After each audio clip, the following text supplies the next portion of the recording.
कृष्णमूर्ति जी अपने घर के आंगन में कुर्सी पर बैठे थे और उनके सामने घर, जमीन, फैक्ट्री, गाड़ियां, सबके कागजात रखे हुए थे।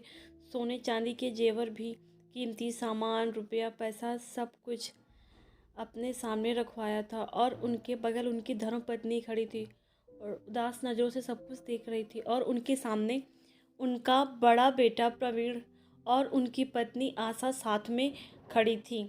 वह दोनों डॉक्टर थे और उन दोनों के बगल में उनका मंझला बेटा विनोद और उनकी पत्नी आशा खड़ी थी, जो कि इंजीनियर था। और उनकी पत्नी आशा भी एक सरकारी ओहदे पर थी। कृष्णमूर्ति जी ने अपने छोटे बेटे राघव को आवाज़ दी। राघव, तो वह बेटा आकर उसके बगल में खड़ा हो गया, जो कि एक लेखक बनना चाहता था।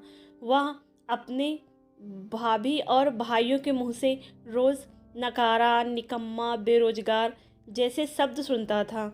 वह अपमान के घूंट पीकर रह जाता था। हद तो तब हो गई जब उसका विवाह सुषमा जैसी अनपढ़ लड़की से हो गया। सुषमा गांव की अनपढ़ और देहाती लड़की थी। वह शौहर के तौर तरीके नहीं जानती थी। शायद इसलिए राघव उसे पत्नी का दर्जा नहीं दे पाया था। घर में रोज हो रहे झगड़ों और अहम भावना से तंग आकर कृष्णमूर्ति जी ने सीने पर पत्थर रखकर यह फैसला किया था। चुप्पी तोड़ते हुए कृष्णमूर्ति जी बोले, जिसको जो जो सामान चाहिए वह लेकर अपनी नई जिंदगी की शुरुआत कर सकता है। मैं आज घर का बंटवारा कर रहा हूँ।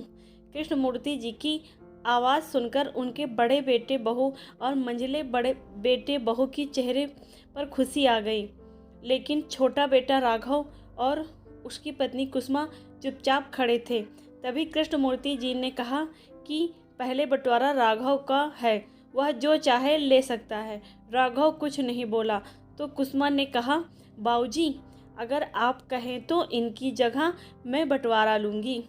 कृष्णमूर्ति जी ने इजाज़त दे दी तो राघव गुस्से से उसकी तरफ देखने लगा। सुमन और आशा भी जल बुझ गई।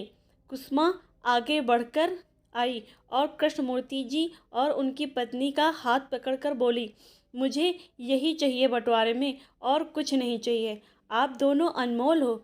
आप दोनों के आगे किसी भी चीज़ का कोई मोल नहीं। कुसुमा के मुंह से ऐसी बातें सुनकर सबके मुंह खुले के खुले रह गए। कृष्णमूर्ति जी अपनी कुर्सी से उठे और कुसुमा के सर पर हाथ रखकर मुस्कुराकर बोले, सदा खुश रहो बेटी। अगर पढ़े लिखे लोग ऐसे होते हैं तो मुझे गर्व है कि मेरी बहू है। सबके चेहरे उतर गए और राघव मुस्कुराते हुए कुसुमा की तरफ देख रहा था। आज इस अनपढ़ ने राघव का दिल जीत लिया था।